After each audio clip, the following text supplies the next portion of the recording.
Request కూడా చేయడం జరిగింది. కానీ పోలీస్ జులుంతో ముఖ్యమంత్రి గారి ఆదేశంతో చేస్తున్నట్టు మాకు సమాచారం అందింది. స్పీకర్ గారు ఆదేశించినట్టు అనిపించలేదు.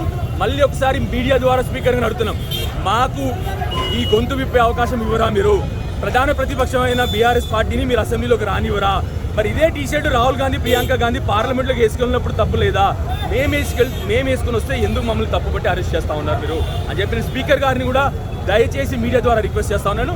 మీడియా రిక్వెస్ట్ ఏంటంటే స్పీకర్ గారిని ఈ ప్రశ్న అడగాలని చెప్పి కోరుతా ఉన్నాను. గతంలో ఇట్లాంటి కార్యక్రమాలు కూడా చేపట్టారు, రైతులకు సంబంధించి కావచ్చు, ఇట్లాంటి అన్ని కూడా చేశారు కదా, ఈ రోజు ఎందుకు లోపలికి అలౌ చేయట్లేదు అనుకుంటున్నారు? మేము అందమైన ఫోటో ఏది రేవంత్ గారిది, అదానీ గారిది, మొన్నే జరిగిన పార్లమెంట్ సెషన్లో ప్రియాంక గాంధీ గారు, రాహుల్ గాంధీ గారు ధరించినటువంటి టీషర్ట్నే ఇదే టీషర్ట్ వాళ్ళు వేసుకొని పార్లమెంట్కి వెళ్ళారు. అక్కడేమో ఢిల్లీలో ఏమో వాళ్ళని పార్లమెంట్ రాణిస్తారు. అదే కాంగ్రెస్ ప్రభుత్వం ఇక్కడ మమ్మల్ని నిర్బంధించి మమ్మల్ని లోపల రానియట్లేదు. మేము ఏమడుగుతా ఉన్నాము? రాహుల్ గాంధీ గారు అడిగిన ప్రశ్న అడుగుతున్నాం. అదానీ గారికి, రేవంత్ గారికి అక్రమ సంబంధం ఏంటి అని అడుగుతా ఉన్నాము. దాని గురించి మేము వాళ్ళు టీషర్ట్ వేసుకొని వెళ్తున్నాం.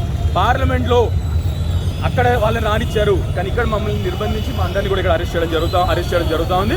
తప్పకుండా మేము మాత్రం ప్రజల పక్షాన 100% ఈ అక్రమ సంబంధం గురించి ప్రశ్నిస్తూనే ఉంటాము. తప్పకుండా ఈ ప్రభుత్వాన్ని మళ్ళీ ఒకటి అట్లే స్పీకర్ గారిని అడుగుతా ఉన్నాను. నేను ఇప్పుడు కూడా రిక్వెస్ట్ చేశాను, స్పీకర్ గారు ఆర్డర్ ఉందా? స్పీకర్ గారు మమ్మల్ని అరెస్ట్ చేయమన్నారా? మరి స్పీకర్ గారిని కూడా కోరుతా ఉన్నాను, మీరు ప్రధాన ప్రతిపక్షం కూడా మీ స్పీకర్ గారికి పార్టీతో సంబంధం ఉండదు. ప్రధాన ప్రతిపక్షంగా మేము కోరుతా ఉంది ఏంటంటే మీరు మమ్మల్ని అసెంబ్లీలో రానిరా అని చెప్పి స్పీకర్ గారు కోరుతా ఉన్నాను. ఆల్రెడీ ఇచ్చిన